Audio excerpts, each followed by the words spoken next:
नमस्कार, स्वागत है आपका जी बिजनेस में। मैं हूं दीपक डोभाल और वक्त हो चला है आपकी खबर आपका फायदा का। बुधवार को केंद्रीय कैबिनेट ने एक बड़े ही अच्छे कदम को, सहूलियत भरे कदम को आम अभ्यर्थियों के लिए जो उठाया गया है उसे मंजूरी दी है और इसके तहत अब देश में एक NRA यानी कि नेशनल रिक्रूटमेंट एजेंसी का गठन होगा।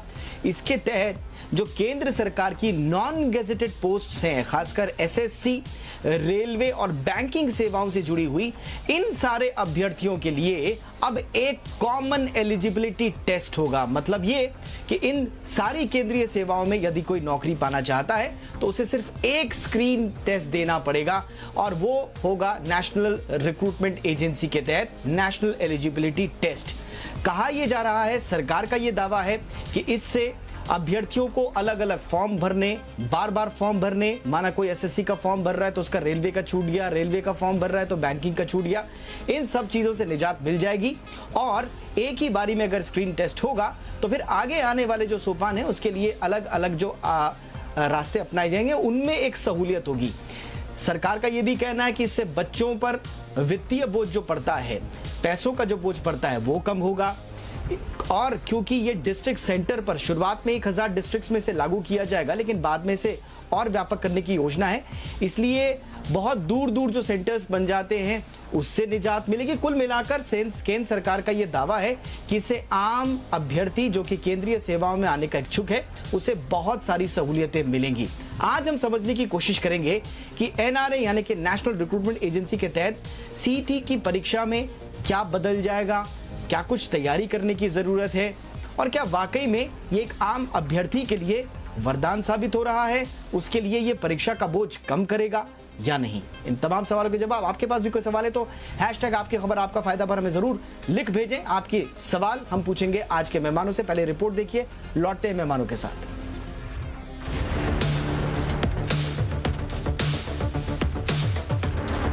जो युवा होते हैं उनको बहुत परीक्षाएं देनी पड़ती है और उनको लगभग 20 रिक्रूटमेंट एजेंसीज है। एक ऐतिहासिक फैसले में नेशनल रिक्रूटमेंट एजेंसी राष्ट्रीय भर्ती संस्था, एक ही परीक्षा से उनको आगे जाने का मौका मिलेगा। मोदी सरकार के इस ऐतिहासिक फैसले ने उन 3 करोड़ से ज्यादा युवाओं के चेहरे पर मुस्कान ला दी है जो सरकारी नौकरी का सपना देखते हुए बड़े हुए हैं। एक्सपर्ट्स का भी मानना है कि नेशनल रिक्रूटमेंट एजेंसी का गठन सरकारी नौकरी पाने के कठिन रास्ते में मील का पत्थर साबित होगा। इससे भर्तियां, सिलेक्शन और जॉब प्लेसमेंट आसान हो जाएगा। नेशनल रिक्रूटमेंट एजेंसी के बनने से अब ग्रुप B और C के नॉन गैजेटेड पदों पर भर्ती के लिए आवेदकों को एक ही ऑनलाइन कॉमन एलिजिबिलिटी टेस्ट यानी CET देना होगा। नेशनल रिक्रूटमेंट एजेंसी अब स्टाफ सिलेक्शन कमीशन यानी SSC, रेलवे रिक्रूटमेंट बोर्ड यानी RRB और institute of banking service personal यानी IB पहले स्टेज की कॉमन परीक्षा करवाएगी। CET की मेरिट लिस्ट 3 साल तक वैलिड रहेगी। इस दौरान कैंडिडेट अपनी योग्यता और प्राथमिकता के हिसाब से अलग अलग सेक्टर में नौकरियों के लिए आवेदन कर सकेंगे। नेशनल रिक्रूटमेंट एजेंसी का गठन एक ऐतिहासिक रिफॉर्म है। सरकार इसे युवाओं के लिए वरदान बता रही है। तो चलिए हम भी आपको बताते हैं कि नेशनल रिक्रूटमेंट एजेंसी जो परीक्षाएं आयोजित कराएगी उनका एलिजिबिलिटी क्राइटेरिया और पैटर्न क्या होगा। नेशनल रिक्रूटमेंट एजेंसी की CET का आयोजन साल में 2 बार कराया जाएगा, जो 10वीं और 12वीं और ग्रेजुएट्स के लिए कंप्यूटर बेस्ड ऑनलाइन परीक्षा होगी। कैंडिडेट का रजिस्ट्रेशन, रोल नंबर, प्रवेश पत्र, मार्कशीट, मेरिट लिस्ट सहित सारी चीजें भी ऑनलाइन मिलेंगी। CET इंग्लिश सहित 12 अलग अलग भाषाओं में कराई जाएगी। CET मल्टीपल चॉइस वाले सवालों पर आधारित होगी, जिसका पाठ्यक्रम सबके लिए एक जैसा ही रखा गया है। CET पास करने वाली किसी भी रिक्रूटमेंट एजेंसी में आगे के लेवल की परीक्षा के लिए आवेदन कर सकेंगे, जहां टियर 2 और टियर 3 जैसी परीक्षाएं होंगी। इसके लिए देश के हर जिले में एक परीक्षा केंद्र बनाया जाएगा। शुरुआत में देश भर में 1000 परीक्षा केंद्र बनाए जाएंगे। नेशनल रिक्रूटमेंट एजेंसी बनाने का फैसला उन करोड़ों युवाओं को हौसला देगा जो पैसों की तंगी के चलते परीक्षाएं देने में असमर्थ हो जाते हैं और सालों तैयारी करने के बावजूद उन्हें परीक्षाएं छोड़नी पड़ जाती हैं। अभी नौकरी के लिए अलग अलग एजेंसियां अलग अलग परीक्षाएं करवाती हैं। पात्रता की शर्तें एक जैसी होने के बावजूद उम्मीदवार को अलग अलग भर्ती बोर्ड की परीक्षाएं देनी पड़ती हैं। कैंडिडेट्स को भी बार बार फीस भरनी पड़ती है। टेस्ट सेंटर तक पहुंचने के लिए साल में कई बार लंबी दूरी का सफर करना पड़ता है, जो काफी खर्चीला होता है। लेकिन कॉमन एलिजिबिलिटी टेस्ट होने से कैंडिडेट को इन खर्चों से छुटकारा मिल जाएगा। साथ ही सरकारी एजेंसियों का खर्च भी कम होगा और व्यवस्था आसान होगी।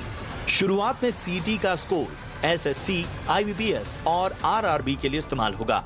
बाद में इसे दूसरी सरकारी नौकरियों के लिए दूसरी रिक्रूटमेंट एजेंसियों, केंद्र, राज्य सरकारों, पीएसयूज और प्राइवेट कंपनियों को भी मुहैया कराया जाएगा। अभी तक सरकारी नौकरी की प्रक्रिया को काफी कठिन माना जाता है। वैकेंसी समय पर निकलती नहीं, निकलती भी है तो परीक्षा होने में लंबा वक्त लग जाता है। छात्रों को एडमिट कार्ड और परीक्षा केंद्र तक पहुंचने में भारी मुसीबतें झेलनी पड़ती हैं। पेपर हो भी गया तो पेपर लीक और धांधली की खबरें आ जाती हैं। लेकिन सरकार को उम्मीद है कि नेशनल रिक्रूटमेंट एजेंसी के गठन और ऑनलाइन कॉमन एलिजिबिलिटी टेस्ट से पेपर लीक और नौकरी में धांधली जैसी शिकायतों को दूर कर लिया जाएगा और करोड़ों युवाओं के सरकारी नौकरी का सपना जल्दी साकार हो जाएगा। ब्यूरो रिपोर्ट, जी मीडिया। और आज की चर्चा में शामिल होने के लिए हमारे साथ कई मेहमान जुड़ेंगे। फिलहाल हमारे साथ अमित वडेरा, हेड स्टाफिंग टीम लीज के जुड़ चुके हैं। बहुत बहुत स्वागत है अमित आपका। इसके अलावा भी हमारे साथ और मेहमान जुड़ेंगे। नीतू सिंह जुड़ेंगे हमारे साथ, जो फाउंडर हैं केडी कैंपस प्राइवेट लिमिटेड की, और प्रवीण मल्होत्रा जो कि जानी मानी करियर काउंसलर हैं और ईडी हैं करियर गाइडेंस की, वो भी हमारे साथ जुड़ेंगे, उनका भी स्वागत करेंगे। लेकिन एनआरए के आने से क्या बदलाव आएगा? देखिए, आपके जहन में बहुत सारे सवाल होंगे, खासकर वो लोग जो इन प्रतियोगी परीक्षाओं की तैयारी कर रहे हैं, मसलन एसएससी की, रेलवे सिलेक्शन के जो जितनी भी प्रतियोगी परीक्षाएं हैं उनकी, और जो बैंकिंग सेवाओं से जुड़ना चाहते हैं, वो सारे अभ्यर्थी, वो सारे जितने भी एस्पायरेंट्स हैं, उनके जहन में एक सवाल जरूर होगा कि अब एनआरए के आने से क्या बदल जाएगा? क्या सिलेबस बदल जाएगा? क्या परीक्षा और कठिन हो जाएगी? क्या हमारे लिए वाकई में आसान होगा? सरकार कह रही है कि पैसे का बोझ कम होगा आम अभ्यर्थी पर, वो कैसे होगा? तैयारी कैसे करें? क्या जिस सहूलियत देने की कोशिश सरकार ने की है उतनी ही रफ्तार से केंद्रीय सेवाओं में पदों की भी बढ़ोतरी की जाएगी? ये भी आपके मन में सवाल होगा। इन तमाम सवालों को हम जरूर पूछेंगे, लेकिन उससे पहले ये समझना जरूरी है कि एनआरए में दरअसल आम अभ्यर्थी के लिए जो सहूलियतें दी गई हैं वो किस तरह की हैं, ये भी हम आगे समझेंगे। लेकिन फिलहाल चूंकि हमारे साथ अमित वडेरा जुड़े हैं जो कि हेड स्टाफिंग टीम लीज हैं, उनसे हम जरा समझ लेते हैं कि नए आने वाले अभ्यर्थी जो हैं और जो एसएससी में अपना भाग्य आजमाना चाहते हैं, रेलवे की परीक्षाओं में अपना भाग्य आजमाना चाहते हैं, बैंकिंग सेवा से जुड़ना चाहते हैं, उनके लिए ये कितना बड़ा फैसला है सरकार का? पहले अमित से समझते हैं। अमित, बताइए, एक आम अभ्यर्थी के लिए कितना सहूलियत भरा एनआरए होने वाला है? एक्चुअली सहूलियत तो बहुत हो जाएगी। आई थिंक अगर हम एम्प्लॉई साइड से देखते हैं, बहुत ज़्यादा लेवल पे ट्रांसपेरेंसी आ जाएगी, बिकॉज ये 3 अलग एग्ज़ाम्स होती हैं, बहुत से लोगों को ट्रैवल करना पड़ता है, अर्बन सेंटर्स ज़्यादा होते हैं, रूरल में होते नहीं हैं। तो अगर हम ये पूरा जो कैबिनेट अप्रूवल देखें तो रूरल लोकेशंस पे जो एस्पायरिंग 117 सिटीज़ बोले जा रहे हैं, वहाँ पे भी टेस्ट होंगे। जो रूरल इंडिया में भी जो एस्पायर कर रहे हैं लोग सरकारी नौकरी के लिए, उन्हें एक ऑप्शन बहुत अच्छा कन्वीनियंस मिलेगा। मल्टीपल टाइम्स प्रिपरेशन नहीं करनी पड़ेगी। तो जैसे कैट एग्ज़ाम होती है एक प्राइवेट एमबीए के लिए, और कैट के जो परसेंटाइल स्कोर्स होते हैं वो आप बहुत सी इंस्टीट्यूट यूज़ करती है, उसी तरह से आई थिंक आपको प्रेशर में नहीं रहना as an employ, as a learner. आपको एक एग्जाम पे फोकस करना है। आपके कंफ्यूजन्स बहुत चले जाएंगे अलग अलग। आपके लिए सबसे बड़ी सहूलियत ये होगी कि आपको टेंशन छोड़ देनी है। अलग अलग प्रतियोगी परीक्षाओं के फॉर्म भरिए, फिर उसकी तैयारियां अलग अलग कीजिए। और जैसा मैंने ओपनिंग में कहा कि एसएससी की तैयारी करनी है तो पता चला बैंक का फॉर्म छूट गया, बैंक की तैयारी कर रहे तो रेलवे वाला फॉर्म छूट गया। इसकी टेंशन अब आपको नहीं है। एक बारी में एक परीक्षा आपको देनी है, कम से कम प्रीलिमिनरी परीक्षा जिसे कहा जा सकता है, स्क्रीनिंग एग्जाम आपको एक देना है। और उसके बाद की परीक्षाओं के जो आगे बढ़ेंगे उसके तो खैर मापदंड अलग अलग होंगे, लेकिन शुरुआती जो परीक्षा होगी वो एक होगी। और ये एक बड़ा सहूलियत भरा कदम। नीतू सिंह हमारे साथ जुड़ चुकी हैं, फाउंडर हैं केडी कैंपस प्राइवेट लिमिटेड की। नीतू जी, बहुत बहुत स्वागत है आपका।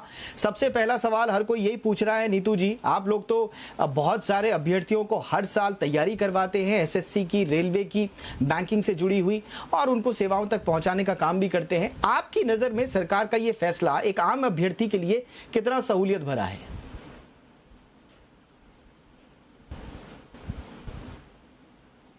नीतू सिंह के साथ हमारा संपर्क कट गया है, हम वापस जुड़ने की कोशिश करेंगे उनके साथ। लेकिन जैसा अमित वडेरा बता रहे थे कि आपको मल्टीपल फॉर्म भरने की जो टेंशन होती है वो खत्म हो जाएगी। अच्छा, इसमें एक चीज और है अमित वडेरा, एक बड़ी अच्छी चीज है, आपने जो मार्क्स स्कोर किए हैं, कॉमन एलिजिबिलिटी टेस्ट होगा आपका, आपने आज स्कोर जितने मार्क्स किए हैं उसमें आप n नंबर ऑफ टाइम्स उसमें इजाफा कर सकते हैं। उसमें कोई आपके लिए रोक नहीं लगाई गई है कि आपको कितनी बार वो परीक्षा देनी है और कितनी बार। हाँ, एक साल में 2 बार ये परीक्षा जरूर होगी, लेकिन परीक्षा कितनी बार देनी है इस पर कोई कैप नहीं है। तो निरंतर आपको अपना प्रदर्शन सुधारने का मौका भी मिल रहा है अमित। और आपका स्कोर जो होगा वो 3 साल तक वैलिड रहेगा। हेलो, हाँ जी, 3 साल तक आपका स्कोर वैलिड रहेगा। मैं जरा दर्शकों को अपने जो हमारे साथ जुड़े हैं उनको जरा समझा दूं जब तक अमित, हाँ अमित, आपसे हमारा संपर्क थोड़ा सा कट गया था। मैं दर्शकों को ये बता रहा था कि 3 साल तक स्कोर वैलिड रहने का मतलब ये है कि अगर 100 में से 50 अंक आज प्राप्त किए हैं पहली परीक्षा में, तो 3 साल तक ये 50 नंबर आपके बिल्कुल इंटैक्ट रहेंगे, इसमें कोई तब्दीली नहीं होगी। हाँ, अगली परीक्षा आपने दी और उसमें 70 आ गए आपके, तो फिर आप 70 नंबर प्राप्त किए हुए अभ्यर्थी माने जाएंगे। 50 से कम आए तो छोड़ दीजिए, जो मैक्सिमम नंबर होंगे आपके, माना 40 आए हैं दूसरी परीक्षा में तो कोई बात नहीं, पुराने जो नंबर हैं यानी कि सबसे ज्यादा नंबर जो है आपके 50, वो आपके काउंट होंगे। और इन नंबर्स की, इस स्कोर की एलिजिबिलिटी होगी 3 साल तक, और इसको सुधारने का भी आपको निरंतर मौका मिलता रहेगा। अमित, हाँ अमित। हाँ जी, तो ये सही बात की आपने। जो हाईएस्ट होगा आपके 3 साल के अटेम्प्ट में, मतलब वो जो हाईएस्ट स्कोर होगा वो 3 साल तक वैलिड रहेगा। तो ये आपको फ्लेक्सिबिलिटी भी दे सकता है। और अभी तो हम 3 एग्जाम्स की बात कर रहे हैं। ऐसा कहा जा रहा है कि उसके अंदर टॉप 20 एग्जाम्स को शामिल किया जाएगा। तो फ्यूचर में जो कैंडिडेट्स होंगे उनको बहुत अच्छा एक ऑप्शन मिलेगा कि वो मल्टीपल अलग अलग जगह पे अपना स्कोर का यूटिलाइजेशन कर सकते हैं। तो और अभी क्योंकि ये सब बहुत इंपॉर्टेंट बात बोली कि अभी तो शुरुआत में कहा जा रहा है कि एसएससी, बैंकिंग सेवा और रेलवे से संबंधित सेवाएं जो है नॉन गैजेटेड पोस्ट की, उनमें ये लागू किया गया। लेकिन एक दर्शकों की जानकारी के लिए बता दे, खबर ये मिल रही है कि मध्य प्रदेश सरकार ने भी अब एनआरए के तहत जितने भी स्कोर प्राप्त किए हुए अभ्यर्थी हैं, उसी स्कोर के आधार पर अब राज्य सेवाओं में भी चयनित करने की घोषणा कर दी है। तो एक बड़ा एक सहूलियत लोगों को यह मिली है मध्य प्रदेश में खास तौर पर रहने वाले, कि अगर आपने एनआरए की परीक्षा दी है, सीईटी दिया हुआ है, आपका जो भी स्कोर आएगा उसी के आधार पर आपको मध्य प्रदेश की सर्विसेज में नॉन गेजेटेड पोस्ट में भी सेवा करने का अवसर प्राप्त होगा। तो ये धीरे धीरे माना यही जा रहा है कि दूसरे राज्य भी इसी तरह से इसको लागू करेंगे। नीतू सिंह हमारे साथ जुड़ चुकी है इस वक्त, उनका एक बार फिर से स्वागत है। नीतू जी, कितना सहूलियत भरा आम अभ्यर्थी के लिए यह कदम आप मानती हैं? सर, ये मैं इसलिए मानती हूँ कि इम्पॉर्टेंट है क्योंकि सबसे ज़्यादा जो भीड़ होती है वो टियर 1 में होती है। तो टियर 1 के जो स्टूडेंट्स होते हैं बहुत दूर दूर जाते हैं एग्ज़ाम देने के लिए, जिसमें आपको पता ही है कि किस तरह से एक्सीडेंट्स भी होते हैं। रेलवे में उनको बहुत मुश्किल होता है जहाँ दूर दूर जाकर सफ़र करके जाते हैं देने के लिए एग्ज़ाम। तो ये टियर 1 का भीड़ कम कर देगा सर।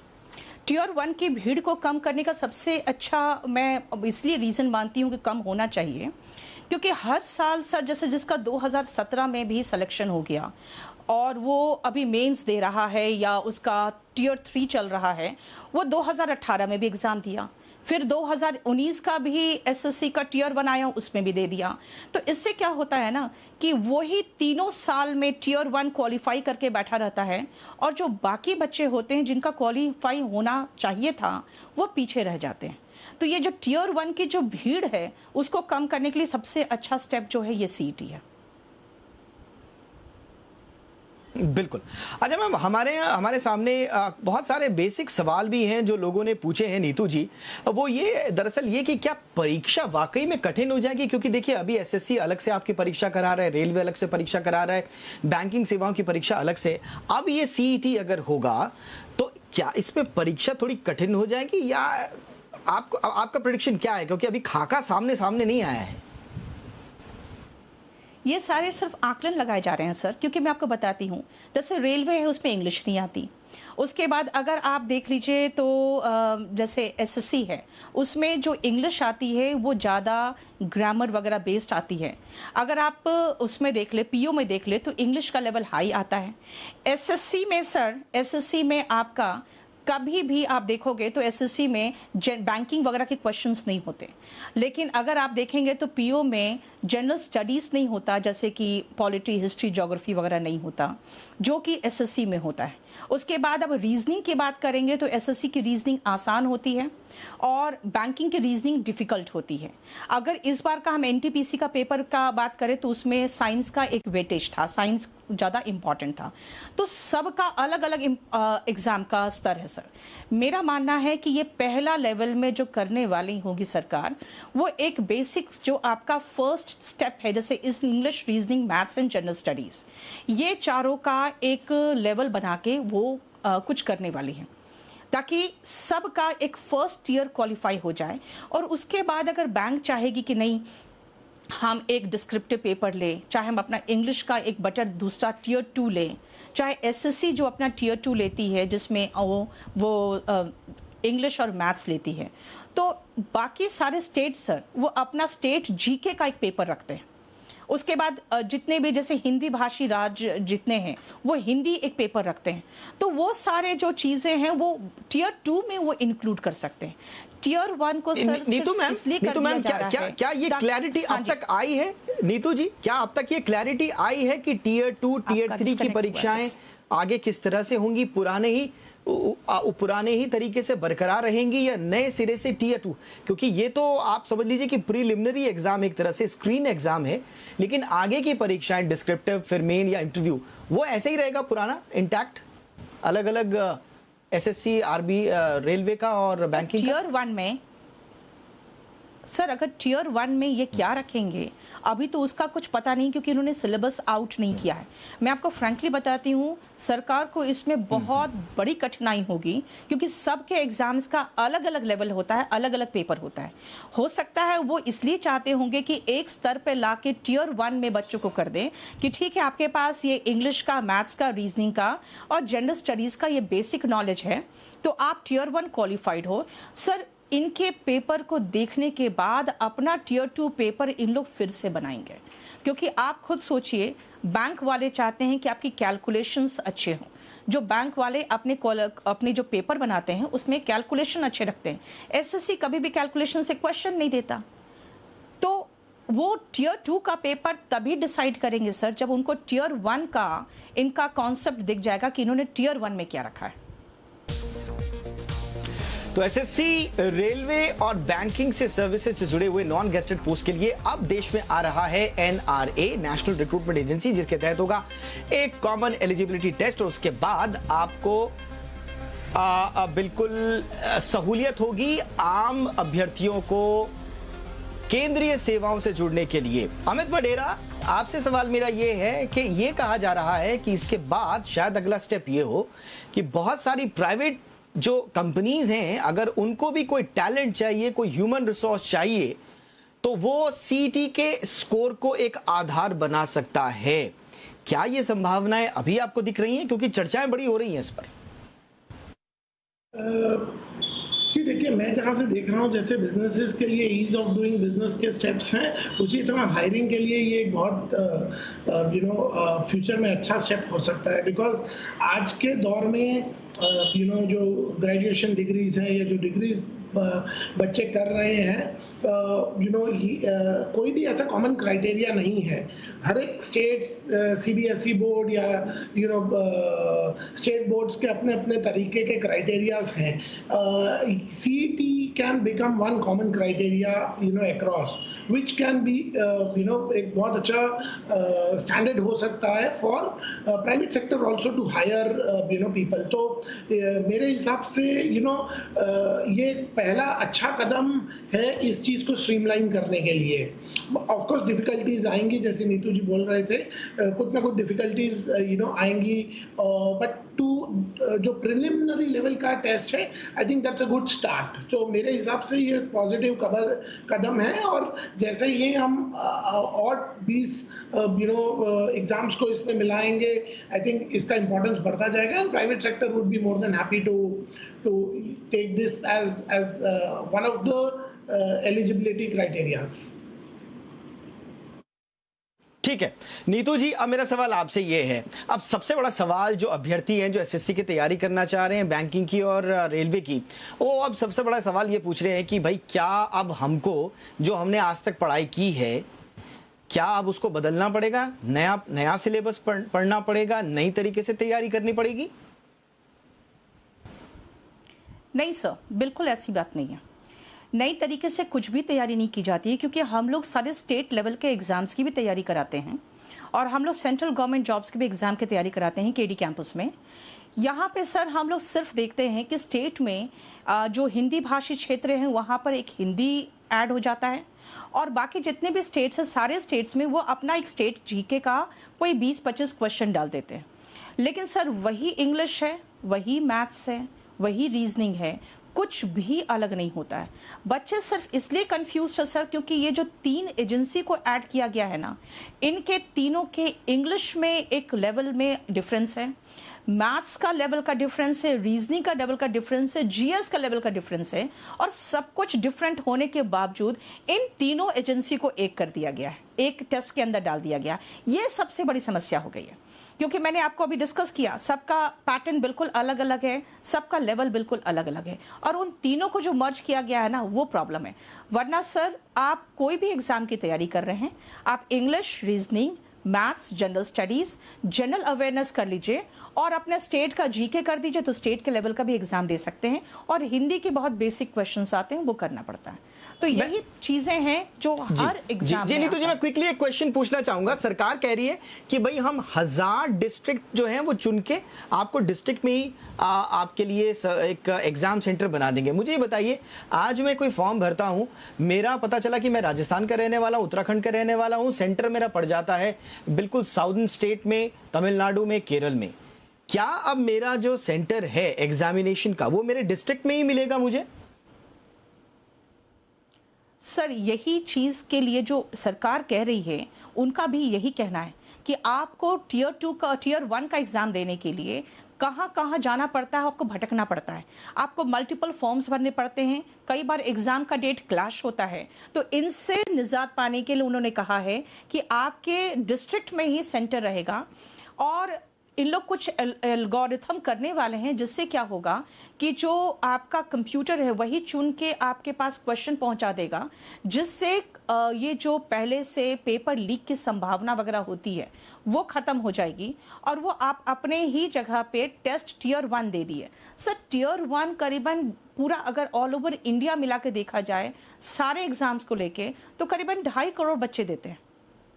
लेकिन ये बच्चे टियर 2 में जब जाएंगे तो सर एक लेवल यानी क्रीम छट के जाता है, तो वो उसके बाद वो सेकेंड टियर कहाँ एग्जाम होगा वो तो वो जा सकते हैं, लेकिन टियर 1 में जो मारामारी होती है सर, वो जहाँ तक सरकार का कहना है उसी मारामारी से 2.5 यहाँ करोड़ से वहाँ बच्चों भागने के में। लिए कम से कम ये सुविधा हो गई कि आप अपने डिस्ट्रिक्ट सेंटर पे जाइए, अपना एग्जाम दीजिए। मेरे साथ प्रवीण जी इस वक्त जुड़ चुकी हैं और तकनीकी कारणों से वो बहुत लेट हमारे साथ जुड़ी, लेकिन इस वक्त जुड़ चुकी हैं। उनका एक्सपर्ट कमेंट में जरूर लेना चाहूंगा। प्रवीण जी, एग्जाम के पैटर्न्स लगातार बदल रहे हैं, कुछ स्टूडेंट्स कंफ्यूज भी हो रहे होंगे कि भाई ये अब नए नए तरह के एग्जाम आ रहे हैं, पैटर्न चेंज हो रहे हैं, एग्जाम देने के तरीके बदल रहे हैं, कहीं उनकी तैयारी में तो कोई फर्क नहीं पड़े और वो फोकस्ड रहे अपने एग्जाम के लिए, क्या करना होगा? भाई पूरी दुनिया ही बदल रही है ना कोविड को लेकर, और आप देखिए कि पूरा हमारा एजुकेशन डिलीवर करने का तरीका और रिसीव करने का तरीका भी बदल चुका है। और बोथ टीचर्स, एजुकेशनिस्ट और स्टूडेंट्स ने कितने आराम से और खुशी से इसको, शुरू में दिक्कत जरूर हुई लेकिन एक्सेप्ट कर लिया है। तो change is the name of the game. तो हमें नए दौर के लिए, नई चीजों के लिए हमें तैयार रहना ही है। और आगे भी जो करियर्स आएंगे वो पिछले दिनों के करियर्स की तरह नहीं होंगे। इवन गवर्नमेंट जॉब्स की जो नौकरियां हैं वो भी अलग होगी, पहले के तरीके से नहीं होगी। Everything will be computerized, you have to be tech savvy. तो स्टूडेंट्स को नए बदलाव को अपनाना ही होगा। लेकिन ये जो सिलेबस को लेकर सवाल उठ रहे हैं, दोपहर को भी मैं एक प्रोग्राम पे थी, वहां भी यही सवाल था। मेरे ख्याल से स्टूडेंट को डरने की जरूरत नहीं है। जैसे एक कमेंटेटर ने अभी बताया, गेस्ट ने आप बताया कि जो कॉमन प्रिलिमिनरी एग्जाम में जो होता है ना, knowledge of English, knowledge of general awareness, general basic mathematical ability, this is common across all exams, whether it is RRB, whether it is public sector banks, whether it is government jobs, you know। तो उनको ऐसे तो नए sir से कुछ नहीं करना है। और ये प्रिलिमिनरी एग्जाम जब वो क्लियर करेंगे तो उसके बाद उनको जिस बोर्ड जिसके लिए वो अप्लाई कर रहे हैं, तो उसकी जो स्पेसिफिक डिटेल्स है, एग्जाम का करिकुलम है, वो तो वही रहेगा। So I don't think there is any need कि आपको एंजाइटी और उससे काम लेना है। बड़ी बात ये है मैम, सबसे बड़ी बात ये है मैम कि आपके पास आपका स्कोर है जो कि 3 साल तक के लिए वैलिड है। आपने शुरुआत में मेहनत कर ली, अच्छा स्कोर प्राप्त कर लिया, 3 साल तक अब आपको कम से कम प्रीलिमिनरी टेस्ट की या स्क्रीन टेस्ट की आपको मेहनत करने की जरूरत नहीं है। आप फोकस कीजिए टियर 2 और टियर 3 की परीक्षाओं के लिए। बहुत बहुत शुक्रिया नीतू मैम हमसे बातचीत करने के लिए। प्रवीण जी आपका भी बहुत बहुत शुक्रिया, और इसके साथ वडेरा साहब आपका भी बहुत बहुत शुक्रिया। ये टॉपिक ऐसा है कि हम लंबी चर्चा करना चाहते हैं लेकिन वक्त की कमी है, मुझे शो को यहीं पे खत्म करना होगा। बहुत बहुत शुक्रिया आप तीनों का, और उन तमाम अभ्यर्थियों को जो कि केंद्रीय सेवा में आगे आकर केंद्रीय सेवाएं से जुड़ना चाहते हैं, उनके लिए हमारी बहुत बहुत शुभकामनाएं। आपकी जो भी क्वेरीज होंगी आप जी बिजनेस से पूछते रहिए, हम आगे भी आने वाले शोज में भी आपके समस्याओं का समाधान जरूर बताएंगे। फिलहाल इजाजत दें, नमस्कार।